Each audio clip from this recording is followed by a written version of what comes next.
歡迎翻到嚟 App 噏得嘅第一課第三堂啦。咁呢一堂咧，我哋就會完成埋 Facebook 簡易版嘅下面呢個 body 嗰 section 啦。咁呢一個咧就係我預先做好咗嘅版本啦。咁佢就同真係 Facebook 嗰個樣咧都有，我諗都有70%嘅相似，咁佢完成度都頗為高啦。咁可能佢某部分嘅位置係歪咗少少啦，同埋可能佢只不過係漏咗少少嘅細節。咁你到時上完呢一堂之後咧，可以攞個 code 去再玩下，咁睇下會唔會可以再做得似樣啲咁樣。咁你就可以摸索到究竟成個網頁係點樣設計出嚟嘅咧。其實我想講翻之前我哋做嗰個版本咧，喺user experience 即係用戶體驗或者應該係界面嘅設計上咧，係有少少錯誤嘅。咁就其實係最緊要就係呢一度咧條邊啊，你見到白色咗啦。咁 Facebook 係冇呢個問題嘅。同埋一樣嘢就係，當你如果縮細呢個頁面嘅時候咧，你要見到佢嗰個 login form 係彈咗落下面啦。而 Facebook 佢自己咧係冇呢個問題嘅。咁所以咧，我哋呢一部分首先要修正白色嗰條邊同埋呢個 login form 彈咗去嘅問題。咁我哋而家要做嘅嘢咧，就係翻去 Atom 嗰度做翻少少嘅修改。咁第一樣嘢就係白色嗰條邊咧，其實個問題就係在於其實呢啲全部都 margin，就係 margin left、margin top 同埋 margin right 都有少少嘢。咁所以我哋要將佢全部校翻去0。咁應該係 CSS，就算冇打任何嘢嗰陣時，佢嘅預設值嚟嘅。咁所以就喺 CSS 個 file 最上面嗰度咧，就寫星就代表全部嘢喺呢份文件入面嘅全部，又或然之後咧就係打 margin，就應該係0。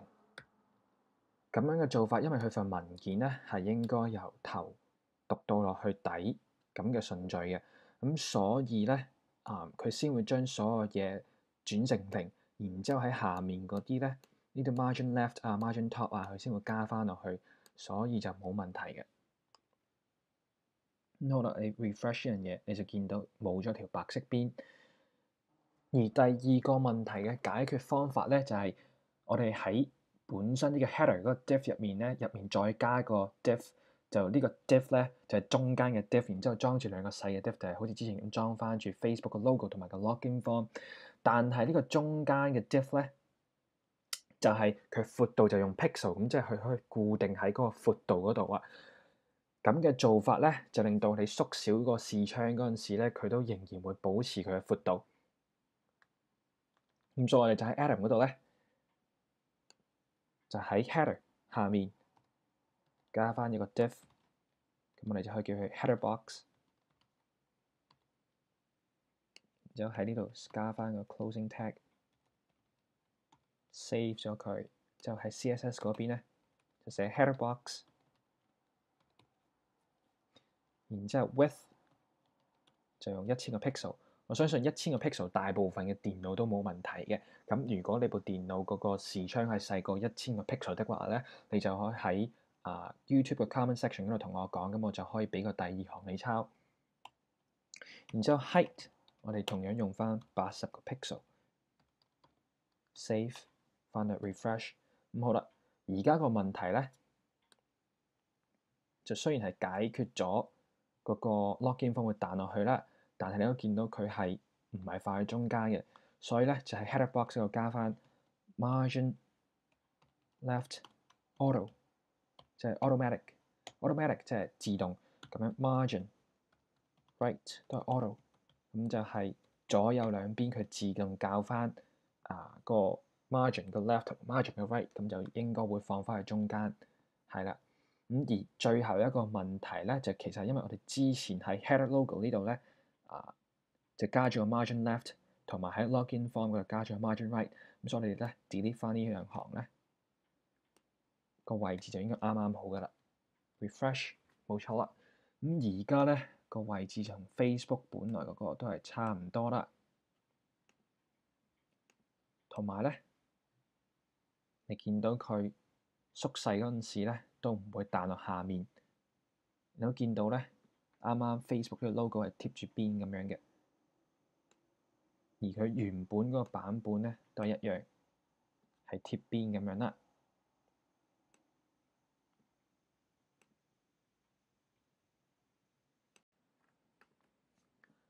下一步咧就係 show 俾大家睇下 body section 係點樣整出嚟嘅。咁首先咧就係又係要有翻個大嘅 div 去裝住中間呢個部分，咁就等佢視窗縮細嘅時候咧，入面啲嘢就唔會走晒位咁啊。然之後呢個大嘅 div 咧，入面就裝兩個細嘅 div，一個咧就係 for 呢邊啦，另一個咧就係 for 呢個 sign up 個 form 嗰邊嘅。然之後就係一個 float left 就浮喺左邊，另一個咧就 float right， 咁就可以放喺右邊。咁所以我哋嘅做法咧就係喺個 body 嗰度加個 div 大嘅 div， 之後 ID 叫佢 body， 之後入面咧就加翻兩個 div。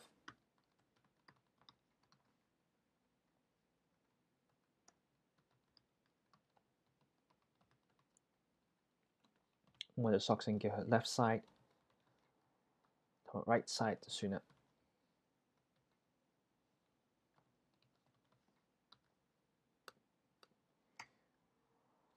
之後就係 body， 就係用 width 1000個 pixel，height 大概我諗700個 pixel 左右。如果唔啱嘅話，之後先改都冇問題嘅。然之後就 margin left auto， margin right 都係 auto， 咁就可以放返去中間。之後 left side 同埋 right side， 咁你見到咧，如果 left side 同埋 right side 入面嗰啲設定係一樣的話咧，咁你就可以放喺同一行度，就好似咁樣。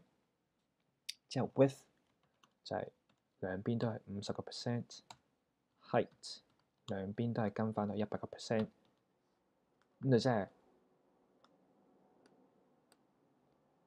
左右每邊都係佔50% 咁樣啦。然之後高度因為係佔翻嗰個長方體嘅100%，咁我可以填翻隻顏色就俾大家睇得清楚啲。咁就係 left side float left， 填成藍色等大家睇得清楚啲。呢個藍色係啦，就 right side 就係 float to the right， 之後 background color red refresh， 你就見到啦。OK， 左邊係咁樣，右邊係咁樣。之後如果刪翻埋咧，你就見到左右呢兩條邊咧都會縮細嘅，但係唯獨是中間呢個位咧就係唔會縮細嘅。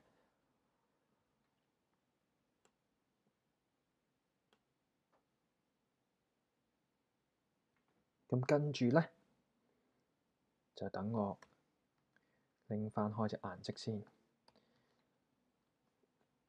然之後其實下一步咧要做嘅嘢咧就係見到呢1、2、3、4就係4行嘅，咁所以咧我哋就會喺 left side 嗰邊加4行落去，即係做4個 div 出嚟。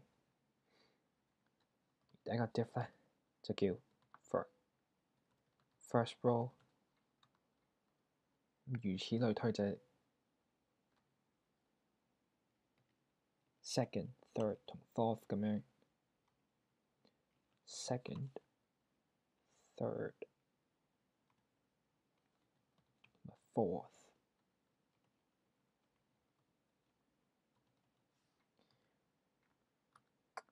之後就喺呢個 first row 入面咧，就用 P for paragraph， 就即係通常打文字嘅時候咧就會用 P 慣性嘅，然之後入面加個 ID 就寫 first row。text 寫乜嘢咧？我哋要寫 connect with friends，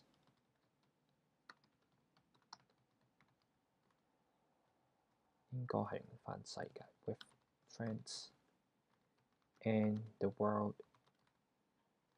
around you on Facebook。OK， 之後因為佢係 and 跟住 world 中間咧係兩行嚟㗎嘛，咁所以你就喺呢一度加返個 BR 就即係 line break 咁樣，就即係換新一行咁樣㗎。咁啊 save refresh 呢一度，咁啊見到你就有咗呢句啦，咁就 and 跟住先係 the world， 定係錯咗咧？好似有少少錯。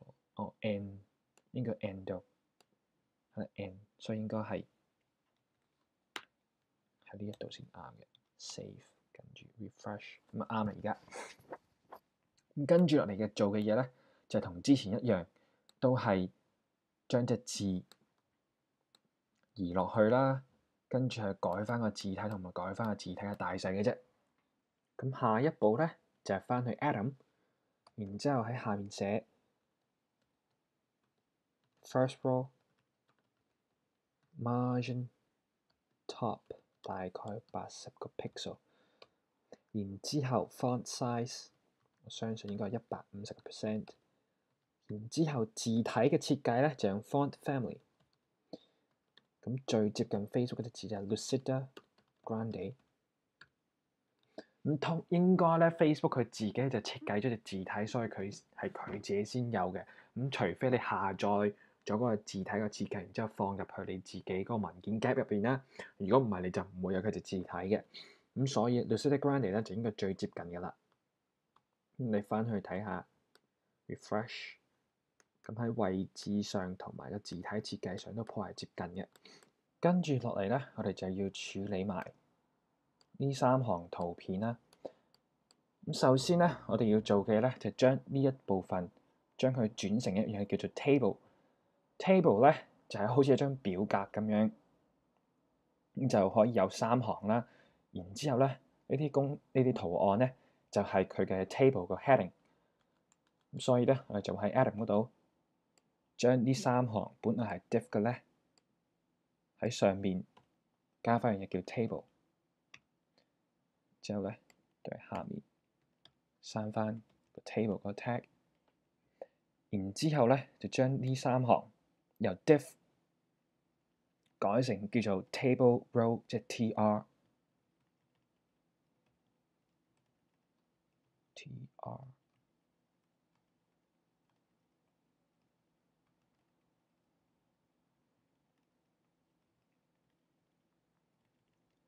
之後咧就喺入面加一樣嘢叫 td。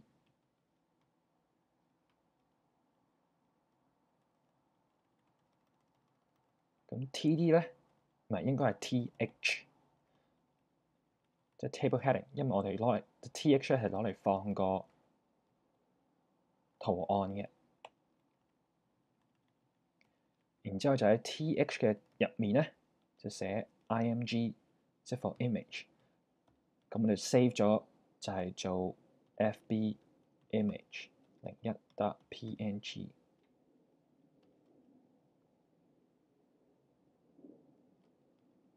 咁 src 咧都係條路徑。咁因為同一個文件夾入面咧，就直接打嗰個 file 個名就得㗎啦。save， 然之後咧 refresh， 就見到1、2、3。下一步咧就係加翻啲字落去。咁因為呢度其實呢就係粗體字，呢度係幼體字啦，所以我就喺呢一行咧就用另一樣嘢叫 span 將呢兩句分開。咁 span 同 div 嘅分別係咩咧？就其實 div 本身咧就自帶 block 呢個屬性，而 span 咧就自帶 inline 呢個屬性。咁 inline 就係即係同一行咧就係 inline，而 block 咧就即係可能係你寫完呢一句之後咧，下一個 div 咧就會喺下面嗰行出現嘅，就唔係連住喺隔離出現嘅。除非你將你個 div 喺 CSS 嗰度寫翻做 inline，咁如果唔係佢預設嗰個屬性咧都係 block 嘅話咧，就會喺下面出現。咁所以為咗方便唔使喺 CSS 嗰度寫翻個 inline 咧，我哋直接用 span 就得㗎啦。咁所以就喺 atom 嗰度喺個 title heading 隔離加翻個 TD，就代表都係喺同一行入面嘅。然之後喺個 TD 入面加兩個 span。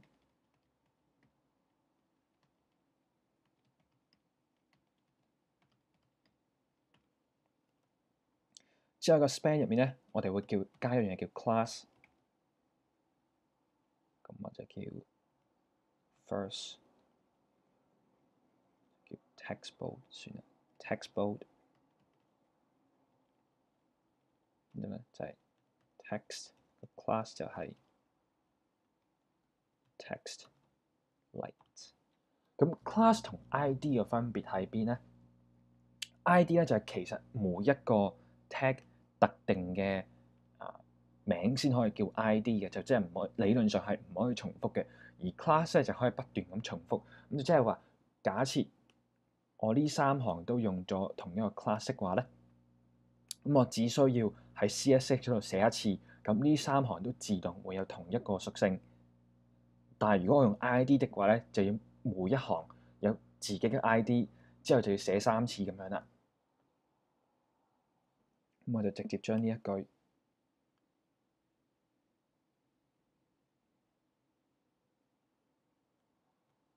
抄落去下面，重複2次。OK，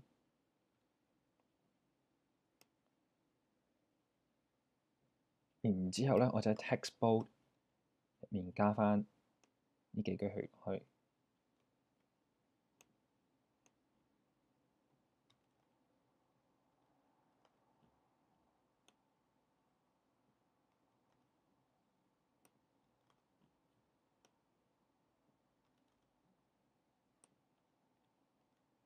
然之後喺 textlight 入面加翻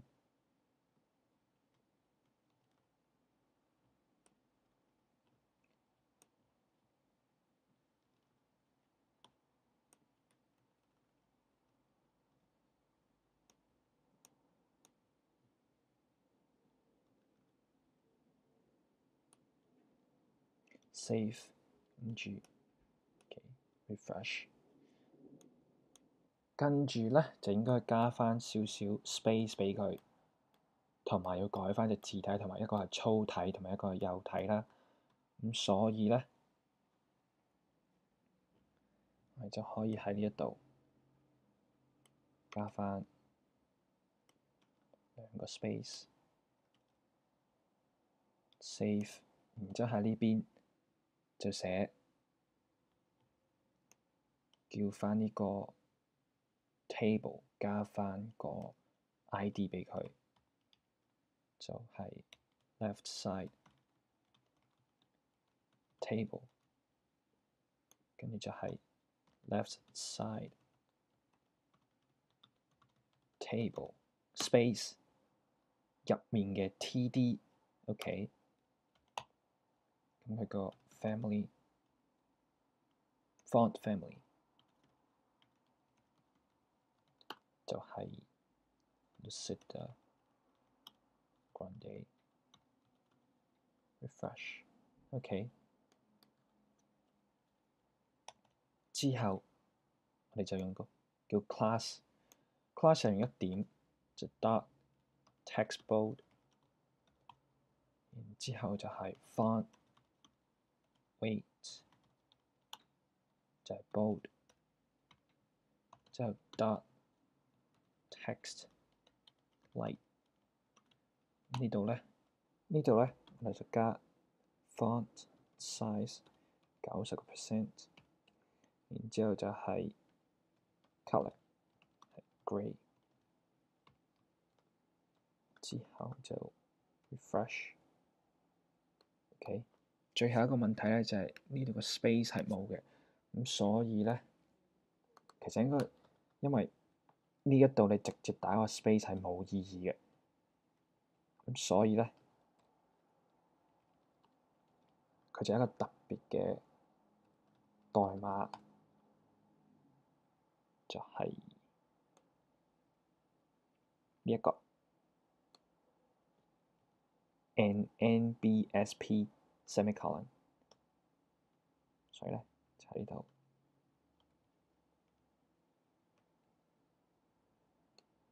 加翻呢個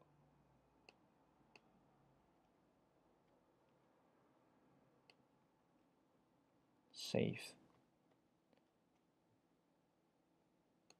refresh， 我加錯地方，不過都冇問題，因為嗰度都需要少少空間。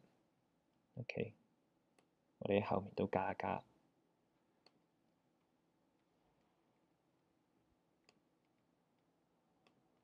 Save refresh， 咁咧你就見到係有翻個空間喺度啦。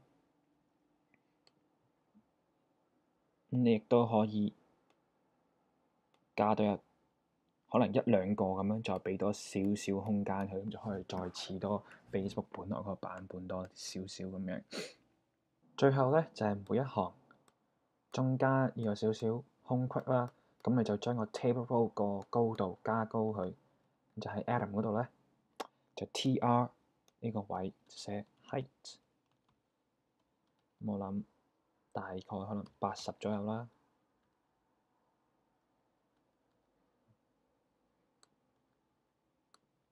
Save， 最後就係 refresh， 就見到個高度係加高咗。咁咧就同 Facebook 嗰個版本都頗為相似嘅。咁好啦，今堂咧就係講住咁多先。下一堂咧，我哋就會做埋呢一個部分。咁呢一部分咧就要用到一樣嘢叫做 form。咁 form 入面我哋之前都講過有text 啊，有 password 啊呢啲 type。咁但係下一堂咧，我哋就會教埋大家呢兩個呢一行同埋呢一行係點樣做出嚟，同埋個 button 點樣可以整得靚啲咧。咁下一堂我哋都會講嘅。